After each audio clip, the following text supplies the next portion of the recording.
আচ্ছা, তো দেখো একটা এখানে রেকারেন্স রিলেশন আমাদের দিয়ে দিয়েছে, ঠিক আছে। সেটা কি দিয়েছে দেখো, টিএন, আমি একটু এখান থেকে দেখাচ্ছি, এক সেকেন্ড। দেখো রেকারেন্স রিলেশনটা দিয়েছে টিএন ইকুয়াল টু 2tn-1, ঠিক আছে, 2tn-1 ঠিক আছে, যেখানে এন এর ভ্যালু হচ্ছে গ্রেটার দ্যান 1 আর টি অফ 1 বলে দিয়েছে 2।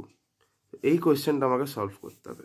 তো বিফোর স্টার্টিং দ্য সলিউশন আমি তোমাদেরকে রিকোয়েস্ট করব, ট্রাই বাই ইয়োরসেলফ, একবার নিজে ট্রাই করে দেখো, ঠিক আছে।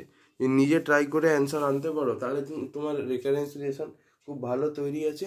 আর যদি অ্যান্সার না আনতে পারো, দিল ছোটা মত করো আর সলিউশনটা দেখো, আশা করি বুঝতে পারবে।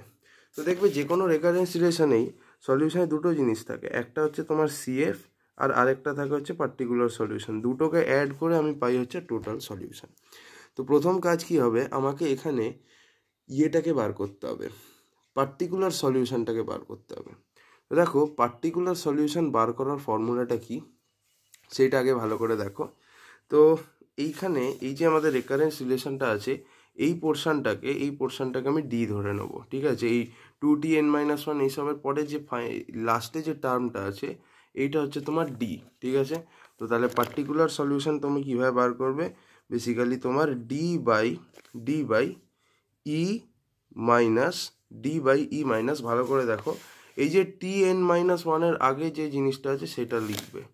তো t/n-1 আগে কি জিনিস দেওয়া আছে, 2 দেওয়া আছে, তো এখানে লিখলে 2।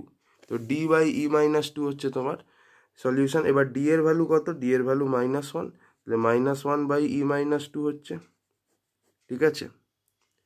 সরি আমি ভুল লিখলাম, ভেরি সরি।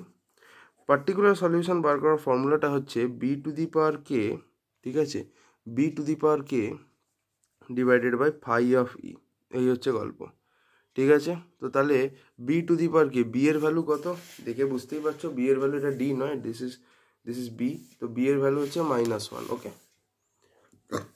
তো -1 বাই ফাই অফ ই মানে হচ্ছে ই মাইনাস তোমার tn-1 এর কোএফিসিয়েন্টটা। তো tn-1 এর কোএফিসিয়েন্ট কি 2, সো e-2, সো -1/e-2 হচ্ছে তোমার পার্টিকুলার সলিউশন, ঠিক আছে, হলো।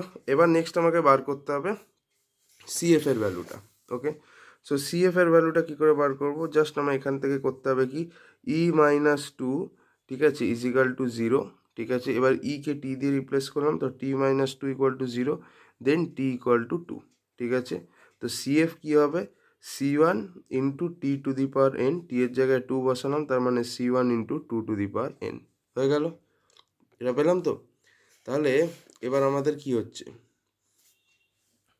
-1/e-2। এবার ই এর জায়গায় ভাই আমরা কি বসাবো, হ্যাঁ, ই এর জায়গায় আমরা কি বসাবো বলো।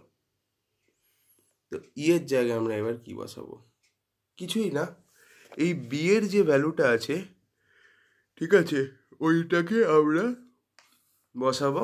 বি এর জাস্ট এই ভ্যালুটা কি বলে,